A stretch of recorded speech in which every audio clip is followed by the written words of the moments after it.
Hi guys, welcome back to yet another video. My name is Martin.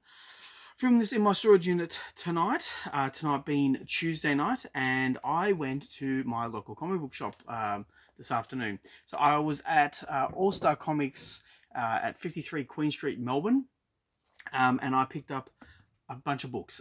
So as it seems to be lately, depending on what day I go, or even like when I go the day before New Comic Book Day, I'm always kind of playing catch up, or I'm just missing that week's shipment. Like it's just arrived, or it's about to arrive, or maybe there's been some delays. So this stuff that I have is actually from last week. So there's nothing like terribly new. So um, yeah, there's no real surprises here. But if you want to see me talk about maybe last week's books, yeah, keep watching. I will add also though, even though it's Tuesday, they did have a shipment from Luna that arrived while I was there, so that was interesting to watch because it was a big shipment of stuff.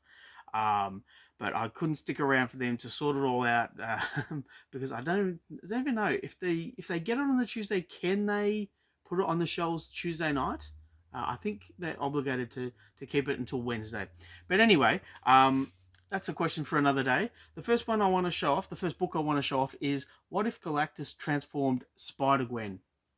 Now, let's see. It was the first one was the Hulk, because they're all on the back here. On the back here. No, yeah. They're all on the back there. I picked up the Hulk comic, and I was impressed with it. But then I picked up the Gambit one, and I was really impressed with how well that was.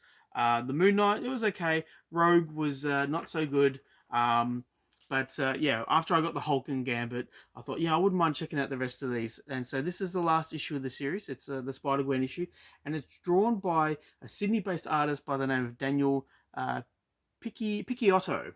And Daniel did the Danny Ketch Ghost Rider miniseries. I think it was last year or the year prior to that, and it was really good. It was a lot of fun, and Daniel brought the goods. So I was coming down here to the storage unit, and I saw the surname. And I thought, I think that's Daniel's work, and this might just be on the top of my list because I want to check out more of Daniel's work. Now, the next book is issue 3 of Turtles of Grayskull, and written by Tim Seeley with art by Freddie Williams III.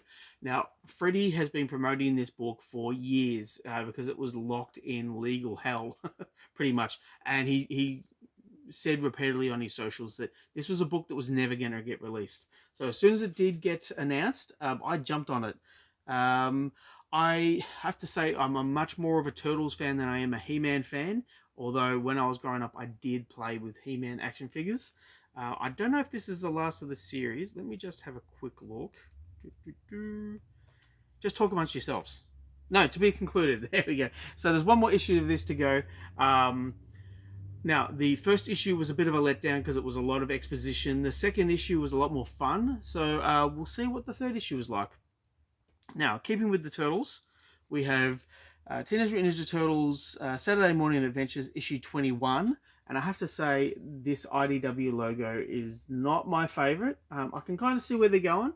It's a bit of a trick of the eye, but yeah, nah, it's okay. Now, fans of the cartoon from the 90s will be interested in this book, but I'd like to know what the sales figures are because this book just keeps on going and going and going. How much longer can I buy it? Probably all the way through to when they stop selling it, because I'm kind of a completionist when it comes to the Turtles. But we will see. We will see. Okay, the next one is issue 6 of the Jason Aaron written Teenage Mutant Ninja Turtles by IDW. Issue 5 was a bit of a dump. Lot of exposition and a lot of character build up for the mayor of New York, and for the 5th issue of the Turtles, I don't care about the mayor. I want to see the Turtles. I want to see them be teenagers. I want to see them be ninjas. I'll flick through this, and they are in the book, so that's a godsend. What they're doing though, I'm not going to have a look now. I'm going to have a look, but I am keen to see. Hopefully there's a bit of ninjas, a bit of karate chopping, but we will see. We will see. Now, what we have next is Spirits of Vengeance issue 6. It's the last of the series. Really surprised that this was the last of the series. I thought this was an ongoing, but I have flipped through to the end, and the next issue is issue 1 of Spirits of Violence. So we'll see what the Spirits of Violence are.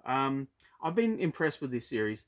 Um, uh, it's harkening back to what 90s Ghost Rider fans enjoyed, and yeah, I have enjoyed it. Um, we will see. We'll see how it ends, and then we'll see what the Spirits of Violence issue 1 is like. The next one, Moon Knight, Fist of Khonshu, issue 4 by Jed MacKay. I am continuing with the Moon Knight series. Again, just like the Turtles, we'll just see how long this keeps going for. Obviously, the sales are quite comfortable because they keep on bringing it out. But I have to admit, there's not a lot to it. Though, if you like really cool artwork, if you like really cool action, this might be the series for you. There's just not a lot of anything else.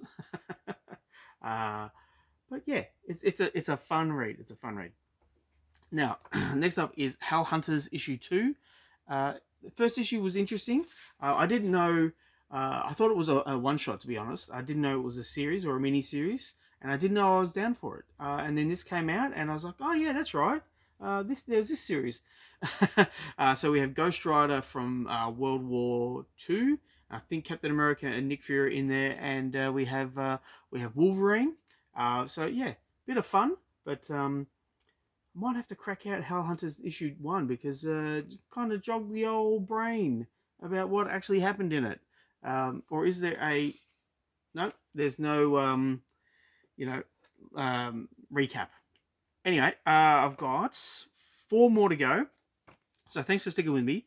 We have Cruel Kingdom issue 2 by Oni Press, and I just love this cover. I mean, just look at this, like, just insane.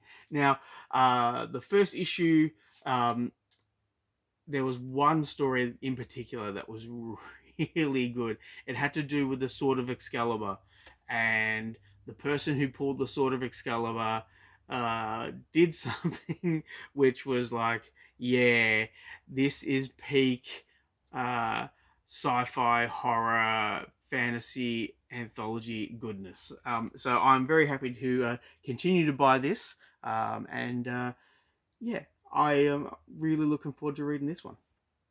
Now, another series that kind of just keeps going on, and obviously it's selling well. It's Creepshow issue 4, and I think this is volume 3. It's written on the back here, volume 3. And let's see, Ed Brisson. Oh, Ed Brisson. Okay. Every time I see Ed Brisson's name, I know I'm in for a fun read. He is a good reader. A good reader. He's a good reader. He's a good writer. Hey, look, you know what? It's been a long day. I've been up since like 3:30, so it's getting to nap time for old Martin. But yeah, we're continuing on with the horror anthology, and if you're wanting some of that, then this series is the go-to. It's some really good stuff. Next up, we have Blade Red Band issue 4. Still in its bag. Oh wow! It's gonna be it's gonna be an investment. I'm gonna take this home tonight. I'm gonna take this thing out of the bag. I'm gonna throw that bag in the bin where it belongs. I'm gonna read this comic book and I'm gonna enjoy it because it's Blade, and I am a big Blade fan. But I can't exactly see what's happening. Wait a sec. That's Sabretooth on the cover. Okay. That's interesting. All right, Blade versus Sabretooth. That might be worth reading. Now, the final issue that I want to show off is Avengers issue 23. And the Black Cat is now a member of the Avengers. I have really enjoyed this series from the start of Jed MacKay's run. Issue 22, however, had a few points in it where it just felt like a little bit of filler. We had Black Cat, we had Scarlet Witch, and we had Storm, and they were invading a casino, and there was just a lot of fluff. Yeah, it was a kind of the first misstep that I felt for this series, because this series has it's been fun. I've really enjoyed it. Yeah, there we go. So yeah, anyway, issue 23. As I say with every video, I live in hope. I live in hope that I'm going to enjoy the reads. And if you've already read these and you want to let me know, please do so in the comments down below. Thanks for sticking with me. I hope you enjoyed this video. Please like and subscribe and all that good stuff. And I will catch you at the next one. It's going to be a big one. Okay, see you guys. Bye.